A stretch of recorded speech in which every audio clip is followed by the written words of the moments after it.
Hey, Jason Rice here for the next episode of LotParty. And again, what we try to do on this show is give you ways to stir things up in your lot, trying to get you to maximize sales, maximize gross. Most of the focus is going to be inventory management. We're also going to maybe even talk over internet management, internet process management, and basically what we can do to stir up our virtual lot. Again, a big lot party at the dealership is when we call in all the sales staff and all the porters to move the cars around on the lot, freshen things up for the customers, maybe get some cars better exposure on the physical lot. We want to do a lot party here on the virtual lot. So just a reminder, man, we load these up. You got them on Autotainment Network or Auto Dealer Live. And again, it's going to be 15 minutes before they go live at 3:30 Eastern Time every Thursday. So catch us at the 3:15 mark. Catch us going live there. These get loaded up on podcasts on theirs, or go to iTunes and download the LotParty podcast, because we have over 50 different little episodes in there, between 2 to 3 minute quick tips to 20-30 minute interviews to this particular LotParty now that we run 15-minute shows. So great content, everything that you could do to implement today to help you sell some more cars. So check that out. Lot Pop, we do free inventory evaluations we do a virtual lot walk. Make sure photos, comments, descriptions, we can give that to you. Good content on the site too. So you got podcasts, you got video tips, Lot Pop or Lot Party, even Lot Pop YouTube channel. Check that out. We got all the video content there too. But on this episode, one of the things I want to do, again, back there in the frame, we're going to do a dealer of the week. You can notice there's some plates on the walls here. A lot of those plates are coming from dealerships. I've traveled all over the country. Dealers are sending some plates in. Now this particular, it's a Green Group in Peoria, Illinois. You know, they got a bunch of stores. That's an old plate. But I remember one of their stores being a Ford store. It was one of the first poster childs for Viato, when they actually took that store from selling about 70 units a month. They got over 250 units a month out of that Peoria, Illinois dealership. So they're one of the first dealerships to really take on that velocity. So shout outs to them. If you want to get your dealer plate up here on the board, we do have under lotpop.com contact information. I don't want to give all the big address information over here. Just go to lotpop.com under contact us. We're getting that data there. We'll have the address to ship that to us. We'll feature you up here on the board here, and maybe even set up an interview if it's something that you guys are interested in talking about, some of your best practices and impacts that you're making in your market. But what I want to talk about on this show is 'tis the season to thin out. A lot of dealerships are, starting to drop their inventory out and starting to wholesale cars. They're starting to just drop their pricing to move and clean up the inventory that didn't sell in the selling season.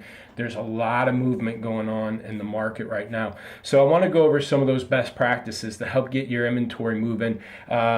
One of the things I try to do with dealerships, the ones I'm working with over time here, is having our inventory cleaned up in September going into this October, November selling season. I do have some dealers in the South, where especially some dealers in the Florida market, where this is some of their prime season. What they call snowbirds are happen to come in. The people that live up north are starting to come down south, migrate down there for the warmer weather, so they start picking up a little bit. But still, the shopping habits online are still about the same, and it seems like a lot of dealerships this mid-October to mid-November have some good month left still of some selling season. I think, again, it's seasonal. You get the shoppers that need to do something before winter hits. Maybe they got an older car, or that they don't want in the winter months, and they want to freshen things up for the end of the year and so forth. And so you do have a little bit of time, because I help dealerships on their inventory, but also seen on the internet. And I'm seeing a lot of dealerships lead counts pick up from the second half of October to the second half of November, but it definitely drops off going into December, into the holiday season, and then picks back up for tax season. So a couple things. One, internet-wise, any leads that you're getting off your inventory right now, you need to be working those leads. They might not pull the trigger for the next 30, 40, 50 days, and they might not even pull the trigger till tax season, January, February. They might be shopping now. Leasing's coming up. A lot of leases or get terminated toward the end of the year, because again, a lot of new car pushes going out, good and leasing incentives to get people in cars. So people are shopping now to get out of those leases and so forth. So one, long-term follow-up. Make sure you're doing a 45, 60, 90-day follow-up process and earn these customers' business. Call, email, follow-up. That's one way to get this volume going. Make sure you're working those leads consistently for a long time. You might get a lead now, you're selling in January. So that's one. But two, as these leads in, or as you're dumping this inventory, we're seeing this market shift faster than I've ever seen it all year. We're talking about cars that we've priced a week, 2 weeks ago, and the market's already dropping 2 or 3%. So dealerships are dumping these cars, and it's hard to compete. Like I said, I had my dealers, we're trying to get cleaned up going into this October, November, December, hoping that we can be buyers. Because wholesale values are dropping too on a lot of segments. And so if I can be buying while the market's lower. The problem is the wholesale market might drop a bit, 1 or 2%, but the retail market's dropping that much or more. So all things being equal, I mean, you're buying 2% less, but you got to price them 2% less. I got a sample of a car up here where we're showing movement. And again, now this is a screenshot from Viato for a dealer, but what I wanted to point out here is the movement of pricing that the cars are doing, and they're doing it fast. So if you're pricing your car and not really making adjustments for 2, 3, 4 weeks down the road, you're going to miss these cars, and you're going to have a big aging problem in November, December range. But let me just show you here. We did a price change to 14 grand on the 22nd of September. You can see on the screen here, I'm going to pop it up. So I'm taking my eyes off, but you're going to be able to see my monitor here. And at 14 grand, we're at 91% of that market. And that was just the 22nd. That's a little bit over about a week and a half ago. 2 weeks ago would have been the 19th. So you could see that 91% price to market has gone from 92 to 94, 93, 94, 95. And here we are 10 days later, that market's already moved 4%. That's a 4% drop. So, and right now it's priced at 98%. So there's even been bigger drops in the market on this particular vehicle.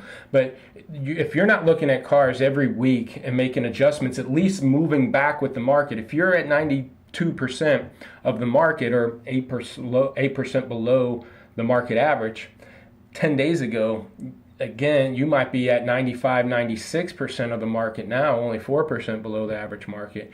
You need to get back in there and at least shift with the market. But if the car's aging, you need to get more aggressive than the market. Don't just go back to the 92. You might have to go to 90 or 91 and get more aggressive to get this thing moving, depending on the age of the car. So I just use that as an example of how fast this market is moving right now. And so as you're working out of these aged cars, there's a few things that you're going to want to work on. One, if you're going to spiff these cars and move them, you need to let the sales staff know before and ahead of time. If you have any staffing meetings and you want to get people excited about particular cars, again, in Viato they have a way, or any other tool you might have, we should have a way to compare how your car is priced to the market. So if you know you're competitively priced, or you know a particular car is getting a lot of SRPs and VDPs, a lot of clicks online, share that particular car. Obviously if it's a spiff car, share that car with your sales staff. Let them know, hey, I want you guys here's 5 cars for this meeting that we want to get moving. This particular car here, we're number 2 priced in the market. The only other car that's beating us has higher mileage.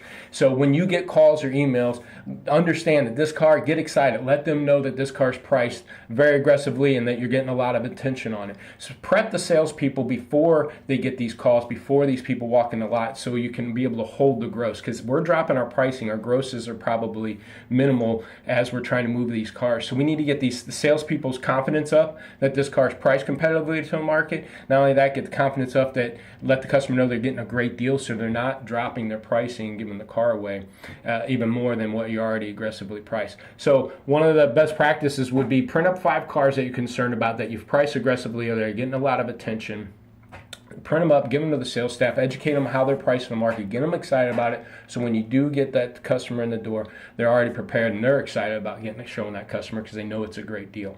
The other thing that you need to really look out for is a lot of dealerships right now are wholesaling cars. And I'll pull up a car with the dealership and it might be 60 days old or 65 days old, and I'll ask them, what are you doing with this car? And they say, well, I just wholesaled it. And I what'd you wholesale it for? And they might say 16 grand. Well, I can look at the last asking price was $18,000. So I'm like, why would you go and take 16 grand at the lane? We're at 18 grand online. They said, well, I've been number 1 in the market, or I was 20%, 80% of the market, or 85% of the market, and we weren't selling it. What else did you want me to do? Well, if you're at 18 grand online and you can only get 16 at the lane, quit looking at how you own that car to wholesale. Look at how you're pricing that car to wholesale. So again, if I'm at 18, I don't care. By this time at 60 days old, I'm going to throw away the market. I don't care if I'm number 10, number 1, if I'm at 90% or 70%. I don't care. If I've had that price there for the last 2 weeks and I'm not getting any traction on that car at 18 grand at 70% of the market, I'm going to look at my exit strategy of the lane. And if that's $16,000 is all I'm going to get at the lane, I would drop that 18 down to 17.5 or 17 or 16.5. Shoot, I'll go to 16. I might even go to 15.5, because by the time you pay for transportation, by the time you end up paying fees, you're going to pay more. Then you have no F&I opportunities, you have no trade opportunities. And so my biggest thing on aged inventory, and as you're trying to work out of this cars to slim this inventory down going into the winter months, is make sure that you're not just comparing your cost to the lane or wholesale and wholesaling and taking hits that way. Drop your pricing down and even get wholesale type numbers on these cars. So you get an opportunity at a trade, you get an F&I opportunity, get another customer on the door. Another thing to do on these type of cars, as you're quote unquote giving these cars away, pricing them competitively, the number 1 ranked car in the market, and the customer's getting a great deal. Sell and try to get sell the customer on the fact that they're getting a great deal, validate it with them and say, hey, do me a favor in return, give me a great review, and get these reviews going on sites like autotradercars.com, DealerRater, Google.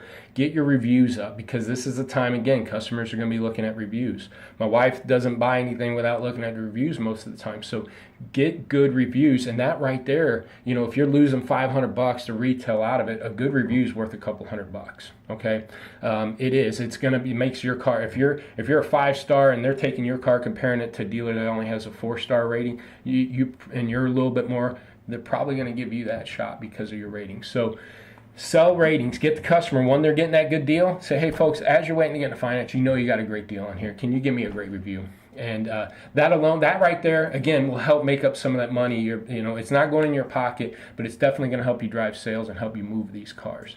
So I hope this is helpful. Again, what I want to do with this show is get you some good tips. People are wholesaling out. They're going to slim their inventory down, and you start ramping back up and going into December, into that selling season in January, February. But right now, new cars incentives are dropping. New car people, a lot of tension going on new cars. So used are slowing down in a lot of markets. Dealers are starting to drop their pricing. There's less shoppers in the market.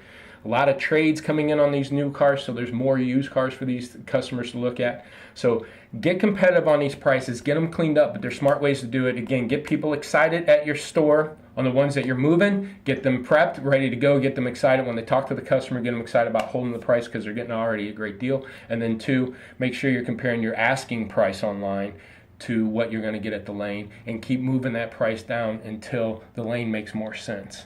But again, the lane's not giving you F&I shot, and they're not getting you a trade opportunity, and they're not giving you an opportunity to get a review from a customer and help you get more satisfied customers on the road. So I hope this is helpful. Again, send us a plate. We'll feature you in our next show. Check out the Auto Dealer Live guys. They're coming on live right now, and we'll see you next week. Thanks.